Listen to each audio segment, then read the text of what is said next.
Air force की तैयारी करने वाले धुरंधरों, मैथ की सारी टेंशन ख़त्म, क्योंकि बलून मैथ्स वर्ड 3 आपकी प्रिपरेशन करा रहा है एयरफोर्स मैथ की। लूसेंट की बुक के सारे 100% क्वेश्चन हम लोग लगाएंगे। आप ट्रस्ट कीजिए, पहले चैप्टर से लगाए लास्ट चैप्टर तक सारे के सारे चैप्टर्स सॉल्व कराए जाएंगे। बहुत ही स्मूथली, धीरे धीरे, आराम से आपको हम सिखाएंगे। सीखने के बाद बार बार प्रैक्टिस करके आपको अपनी स्पीड बना लेनी है। लॉगरिथमिक में 4 क्लासेज हो चुके हैं। पहले क्लास में सारे फार्मूले बताए गए थे और बाकी के 3 क्लासेज में 8-8 क्वेश्चन करके हम लोग लगाए हैं और अब पहुंच गए हैं क्वेश्चन नंबर 25 पे। तो जरा देखा जाए क्वेश्चन नंबर 25 क्या है। यदि log p plus log q, आधार नहीं दिया है, लॉग पी है प्लस लॉग क्यू है, आधार कुछ नहीं दिया है तो मतलब 10 बराबर हो लॉग पी प्लस क्यू, तो निम्नलिखित में कौन सा सत्य है, कौन सत्य है। और जितने भी विकल्प दिए गए हैं उसमें क्यू का मान दिया गया, क्यू बराबर क्यू बराबर क्यू बराबर क्यू बराबर, यानी कि हम लोगों को क्यू बराबर फाइंड करना है।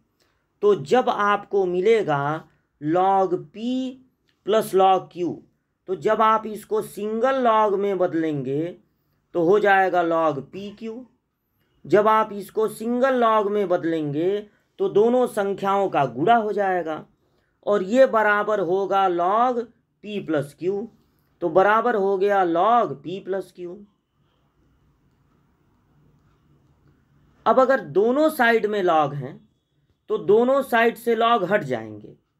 अगर दोनों पक्षों में लॉग हैं और बीच में बराबर है तो यानी कि लॉग की के साथ वाली संख्याएं भी बराबर होंगी। इनको काटा नहीं जाता है ऐसे कि लॉग से लॉग कट गया, ये गलत तरीका है, लेकिन सॉल्यूशन तो आपको दिखाना नहीं है। एकेडमिक लेवल पे इसको कट नहीं किया जाता है। आप चाहें तो कट कर सकते हैं क्योंकि आपको बस टिक लगाने से मतलब है। वैसे रूल यही है कि कंपेयर करते हैं तब लॉग के साथ वाली चीज़ें बराबर हो जाती हैं। हमें क्या करना होगा, हम ये देख रहे हैं कि हर ऑप्शन में q इक्वल टू है, तो हमें q को इधर ट्रांसफ़र कर देना है दूसरे साइड में, और फिर दोनों में से q को कॉमन ले लेना है। अगर ऑप्शन में p इक्वल टू होता तो हम p को इधर ट्रांसफ़र करते। चूँकि ऑप्शन में q इक्वल टू है, इसलिए हम q को इधर ट्रांसफ़र करके q कॉमन ले लेंगे। तो अब बचा यहाँ पर p-1, p-1 से q में मल्टीप्लाई हो रहा है, गुणा हो रहा है, तो जब दूसरे तरफ भेजेंगे तो भाग हो जाएगा। तो इस तरह से q का मान हम लोगों को मिलेगा p/p-1। तो क्वेश्चन नंबर 25 का आंसर हो जाएगा q इक्वल टू p/p-1, यानी ये जो पहला वाला ऑप्शन है वही सही होगा। अब ये इतना छोटा सा सॉल्यूशन है, आप इसको नोट कर लीजिएगा और बढ़ते हैं क्वेश्चन नंबर 26 की ओर।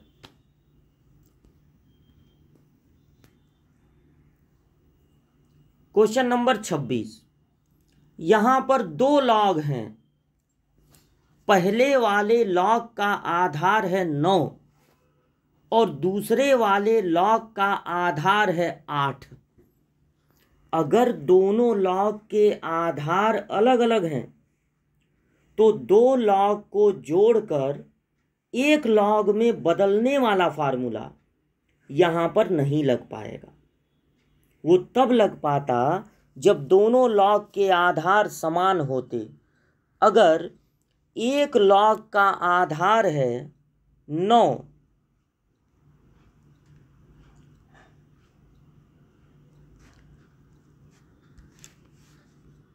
और एक लॉग का आधार है 8, लॉग 32 आधार 8, तो जब आधार अलग अलग हैं तो देखिए आपको क्या करना है। ये क्वेश्चन नंबर 26 है। इस लॉग को कुछ मान लीजिए कि लॉग 27 आधार 9 का मान x है। और अब लॉग हटाइए, इस बार ऐसा नहीं है कि दोनों साइड में लॉग हैं, इस बार लॉग हटाने का मतलब है, पिछले वीडियो में भी ये बात बताए थे आपको, कि लघुगणकीय रूप को घातांकीय रूप में लिखना है। और अगर लघुगणकीय रूप को घातांकीय रूप में लिखेंगे तो आधार अपनी जगह पे रहेगा और ये संख्या घात के रूप में हो जाएगी, बराबर हो जाएगा 27। ये संख्या दूसरी तरफ चली जाती है। यही लघुगणकीय रूप को घातांकीय रूप में बदलने का तरीका है। अब 27 को 9 पे घात लिख नहीं सकते हैं, क्योंकि 9 पे घात 2 भी लिखेंगे तो 81 हो जाएगा। तो यहाँ पर 9 को 3 में बदल दीजिए। 9 को लिख सकते हैं 3 पर घात 2 और साथ में रहेगा x।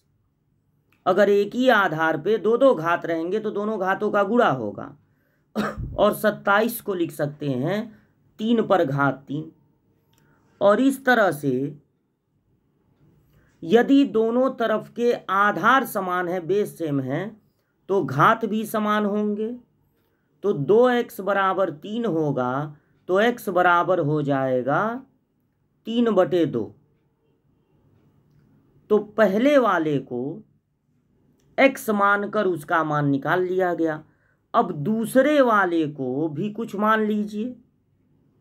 दूसरे वाले को चलिए मान लिया जाए y। और जब इसे घातांकीय रूप में लिखेंगे तो आधार अपनी जगह पे रहेगा, उस पे घात y हो जाएगा बराबर 32। 32 को 8 में नहीं बदल सकते हैं, क्योंकि 8 का वर्ग 64 हो जाता है। तो 8 को भी 2 में बदल दीजिए, 2 पे घात 3। और 32 को भी 2 में बदल दीजिए, 2 पर घात 5। 2 का 5 बार गुणा करने पर 2 गुणे 2 गुणे 2 गुणे 2 गुणे 2 32 आता है। दोनों तरफ के आधार अगर समान हैं तो दोनों तरफ के घात भी समान होंगे। तो 3y का मान हो जाएगा 5, तो y का मान हो जाएगा 5/3। अब जब हम लोग इसको माने थे x और इसका मान निकल गया है 3/2, दूसरे वाले को माने थे y और उसका मान निकल गया है 5/3, तो अब दोनों को जोड़ दिया जाए। 2 और 3 का एलसीएम हो जाएगा 6। 3 का 3 में गुणा होगा 9 और 2 का 5 में गुणा होगा 10। 19/16 हो जाएगा आंसर। 19/6। 19/6 पर आपको टिक लगा देना है। 19/6 तीसरा वाला विकल्प है, यही विकल्प सही होगा। और ये पूरा सॉल्यूशन आपके सामने है। जब आधार अलग अलग था तो दोनों लॉग को क्रमशः x और y मानकर x और y का मान निकाल लेंगे और बीच में प्लस है तो जोड़ देंगे, बीच में माइनस होता तो घटा देते, गुणा तो गुणा, भाग तो भाग। जो साइन बीच में रहेगा वही काम करना है। 26वां क्वेश्चन फुल सॉल्यूशन सामने है, नोट कर लीजिएगा वीडियो रोक के। अब क्वेश्चन नंबर 27। क्वेश्चन नंबर 27 बहुत बढ़िया क्वेश्चन है। लॉग के साथ संख्या है 1728 और लॉग का आधार है 2√3 और पूछा जा रहा है कि इसका मान कितना होगा। तो अगर इसका मान निकालना है तो इसका मान पहले मान लिया जाए x, और लघुगणकीय रूप को जब घातांकीय रूप में लिखेंगे तो आधार अपनी जगह पे रहेगा, ये संख्या घात के रूप में हो जाएगी बराबर 1728। अब आपको ये पता लगाना होगा कि 1728 में कितनी बार 2 होता है और कितनी बार √3 होता है। 1728 में जितनी बार 2 होगा उतनी ही बार √3 भी होगा, नहीं तो ये क्वेश्चन सही नहीं होगा, गलत हो जाएगा। तो ये कन्फर्म है कि आपको ऐसी ही संख्या दी जाएगी जिसमें जितनी बार 2 है उतनी ही बार √3 होगा। अब हम 1728 का करेंगे गुणनखंड। तो पहले इसको 2 से काटेंगे, 2 अठे 16, 2 छके 12, 2 चौको 8। फिर 2 से, 2 चौको 8, 2 तिहाई 6, 2 दूनी 4।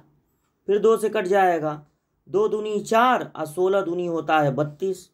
फिर 2 से कटेगा तो इस बार आएगा 1 और 0 लगाना पड़ेगा ना, क्योंकि 2 डिजिट लेना है, 108। फिर 2 से, 2 पचे 10, 2 चौको 8। फिर 2 से 27। और अब 2 से नहीं कटेगा, अब ये कटेगा 3 से। तो अब इसको 3 से काटिए तो 3 9 27, फिर 3 त्रिका 9 और फिर 3 एक कम 3। तब तक काटते जाइए जब तक 1 ना आ जाए। तो आप अब काउंट कीजिए कि 2 आपको कितनी बार मिला। तो 2 आपको मिला 6 बार, और 3 कितनी बार मिला, 3 मिला 3 बार।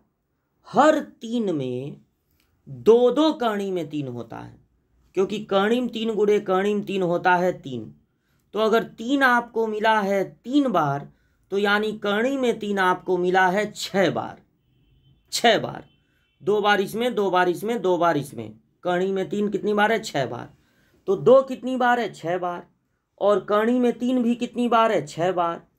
तो इधर अगर 2√3 है तो दूसरे साइड में भी 2√3 ही होना चाहिए, क्योंकि दोनों साइड में अगर बेस समान रहेगा तभी जो है घातों को समान कर पाएंगे। तो 1728 को 2 करणी में 3 पर घात कितना लिख सकते हैं, 6, क्योंकि 2 इसमें कितनी बार है, 6 बार। और करणी में 3 भी कितनी बार होगा, 6 बार। अगर दोनों तरफ के आधार समान हैं तो दोनों तरफ के घात भी समान होंगे, और आपको 6 पर टिक लगा देना है। 6 सही है, इस लॉग का मान 6 के बराबर होगा। तो 6 सही है, इसको नोट कर लीजिएगा। बढ़ते हैं आगे, क्वेश्चन नंबर 28। क्वेश्चन नंबर 28 ये रहा आपके सामने। बड़ा आसान सा क्वेश्चन है। जितने लॉग दिए गए हैं सब 1/1/1/1 करके दिए गए हैं। तो पहला काम आपका ये होना चाहिए कि आप लॉग का ये प्रॉपर्टी लगा दें कि 1/log को अगर हम लॉग लिखना चाहें, पिछले क्लास में भी ऐसा एक क्वेश्चन लगा था, तो AB यहाँ चला जाएगा और ABC यहाँ आ जाएगा, दोनों एक दूसरे का जगह ले लेंगे। 1/log को लॉग लिखिए तो यहाँ पर ABC आ जाएगा और BC यहाँ हो जाएगा। आधार और लॉग के साथ वाली संख्या इंटरप्लेस हो जाएंगे, एक दूसरे का स्थान ले लेंगे। तो ABC और यहाँ पर हो गया CA। अब जब तीनों लॉग का आधार समान है, ABC ABC ABC, तब 3 लॉग को जोड़ने वाला नियम लग जाएगा और साथ वाली संख्याओं का गुणा हो जाएगा। AB गुणे जब लॉग जुड़ते हैं तो साथ वाली संख्याओं का गुणा हो जाता है।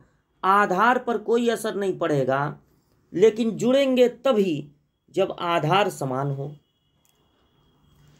तो अब इनका गुणा कर लिया जाए। A और A का गुणा A², B और B 2 बार हैं B², C और C 2 बार हैं C²।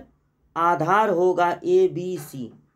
अगर A पर, B पर, C पर, तीनों पर स्क्वायर है तो आप इसे लिख सकते हैं log ABC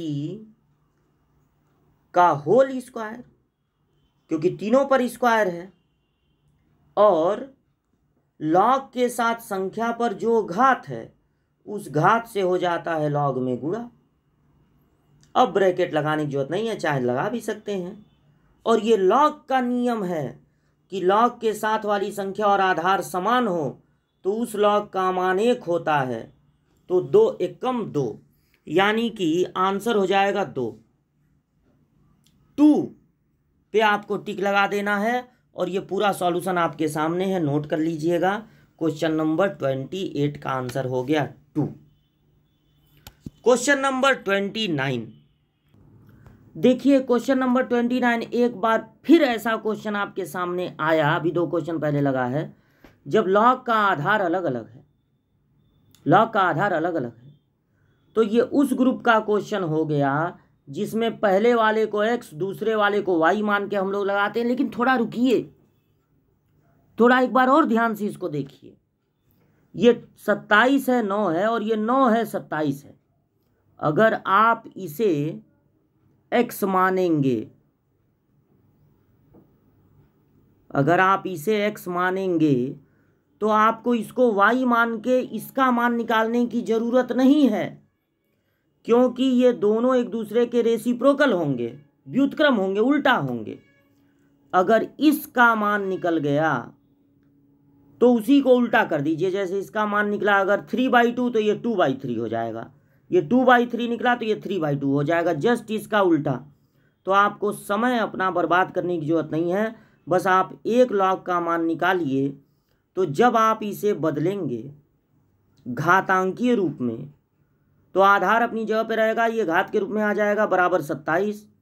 इसको लिख देंगे 3 पर घात 2 और 27 को लिख देंगे 3 पर घात 3। दोनों तरफ के आधार समान हैं तो दोनों तरफ के घात भी समान होंगे। तो 2x बराबर हो जाएगा 3, तो x बराबर हो जाएगा 3/2। अब अगर इस लॉग का मान आया है 3/2 तो फिर इसका मान 2/3 होगा, क्योंकि नंबर और बेस बस इंटरप्लेस हैं, तो इसी का उल्टा हो जाएगा ये। अब एलसीएम हो जाएगा 6, तो 3 3 जा 9 -2 2 जा 4, यानी 5/6। 5/6 ऑप्शन सही है। 5/6 पे आपको लगा देना है टिक क्वेश्चन नंबर 29वें में। तो 5/6 ये पहला ऑप्शन है, पहले ऑप्शन पे आपको लगा देना है टिक। और ये पूरा सॉल्यूशन आपके सामने कर दे रहे हैं, वीडियो रोक के इसको नोट कर लीजिएगा। बढ़ते हैं आगे क्वेश्चन नंबर 30। क्वेश्चन नंबर 30 क्या है? log 10(1), log 10(2), log 10(3) से लगाए log 1089 तक जोड़ना है, log 1089 तक जोड़ना है। तो अगर कई लॉग के बीच में प्लस है तो जब उसको आप सिंगल लॉग में बदलेंगे, एक लॉग में बदलेंगे, तो इन संख्याओं का गुणा हो जाएगा। 10(1), 10(2), 10(3) से लगाए 10(3) गुणा हो जाएगा, डॉट डॉट लगा दीजिए यहाँ पर, 1089 तक का।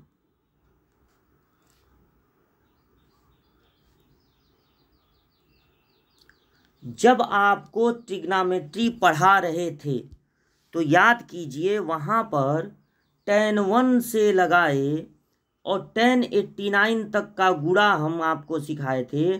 10(1) से लगाए अगर 1089 तक गुणा करना है, 1090 के पहले ही रोक दिया जाता है क्योंकि 1090 का मान अपरिभाषित होता है। तो ये सब गुणनफल 1 आया था, क्योंकि 1089 एक आगे वाला ले लीजिए और एक पीछे वाला, तो 10 को कॉट लिख सकते हैं, 10 को कॉट लिख सकते हैं, लेकिन इस कोण को 90 में से घटाना पड़ेगा। तो अगर इसको लिखेंगे कॉट तो लिखेंगे cot 1। अब tan 1 और cot 1 का गुणनफल 1 हो जाएगा। tan 1 और cot 1 का मतलब 1/tan 1, इनका गुणनफल 1 हो जाएगा। इसी तरह इसका दूसरा, शुरू से दूसरा और अंत से दूसरा लेंगे, 88 होगा, वो 89 के पहले 88। तो 88 को cot जब लिखेंगे, 10 को cot लिखेंगे तो 90 में से घटा देंगे तो cot 2 बचेगा। तो tan 2 और cot 2 का गुणनफल भी 1। इस तरह से करते करते बस बीच में सबका पेयर बनता चला जाएगा, पहला आखिरी, दूसरा सेकंड लास्ट, तीसरा थर्ड लास्ट। बीच में पड़ेगा tan 45 और tan 45 का मान भी 1 होता है, tan 45 का मान भी 1 होता है। तो सबका गुणनफल 1 के बराबर हो जाएगा, यानी कि आप यहाँ पर लिख सकते हैं log 1, क्योंकि tan 1 से लगाए tan 89 तक का गुणनफल 1 होगा और log 1 का मान 0 होता है। ये फार्मूला है कि log 1 का मान 0 होता है, तो 0 आंसर हो गया। क्वेश्चन नंबर 30 का आंसर हो गया 0। 0 पे टिक लगा दीजिएगा।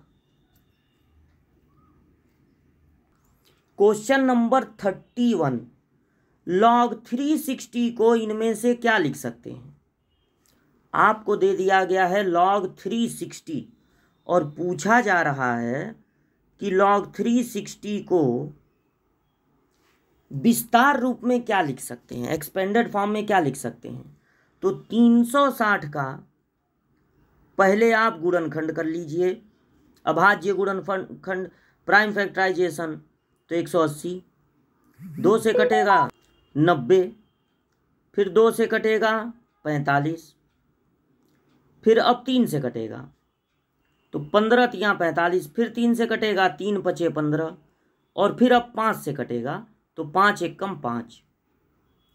तो log 360 को सबसे पहले तो आप लिख सकते हैं 1 2 3, 2 कितनी बार है 3 बार, फिर इंटू 3 कितनी बार है 2 बार, और फिर इंटू 5 केवल 1 बार है। अगर log के साथ संख्याओं का गुणा है तो सबके साथ log लेंगे, बीच में हो जाएगा प्लस, तो ये हो जाएगा प्लस 3 पे पावर 2, अब फिर हो जाएगा प्लस log 5। अब एक काम आप और कर सकते हैं, log के साथ संख्या पर जो घात है उस घात से log में गुणा हो जाएगा, तो 3 log 2, ये हो जाएगा 2 log 3, और प्लस हो जाएगा log 5। तो 3 log 2 plus 2 log 3 plus log 5, ये जिस विकल्प में है 3 log 2 plus 2 log 3 plus log 5, यही वाला विकल्प सही हो जाएगा और इसी पर आपको लगा देना है टिक। तो पूरा सॉल्यूशन ये रहा, बस 360 का गुणनखंड कर देना है और उसके बाद log के साथ 3 चीज़ों का गुणा है तो तीनों के साथ log लेंगे, बीच में हो जाएगा प्लस। log के साथ संख्या पर जो घात है उस घात से हो जाएगा log में गुणा। तो ये हो गया क्वेश्चन नंबर 31। क्वेश्चन नंबर 32 देखिए क्या है। log x आधार y निम्नलिखित में से किसके बराबर है? तो log x आधार y है। अब इसको हम क्या लिख सकते हैं, आपको एक नियम बताए थे कि log m बेस n को log m आधार n है अगर, तो इसको लिख सकते हैं log m upon log n, ये फार्मूलों की लिस्ट में है। और आधार अपनी तरफ से जो मन करे वो रख सकते हैं दोनों, लेकिन दोनों जगह एक ही चीज़ रखना है, दोनों जगह a, दोनों जगह 10, दोनों जगह b, दोनों जगह e, कुछ भी, लेकिन दोनों जगह एक ही चीज़। तो अगर log x बेस y है तो log x बेस y को log x upon log y लिख सकते हैं, log x upon log y, और आधार समान रहना चाहिए दोनों जगह, तो ये सी वाला ऑप्शन हो जाएगा सही। तो 32 क्वेश्चन तक पहुंचा दिया गया। मिलते हैं अगली क्लास में आगे के क्वेश्चंस लेकर।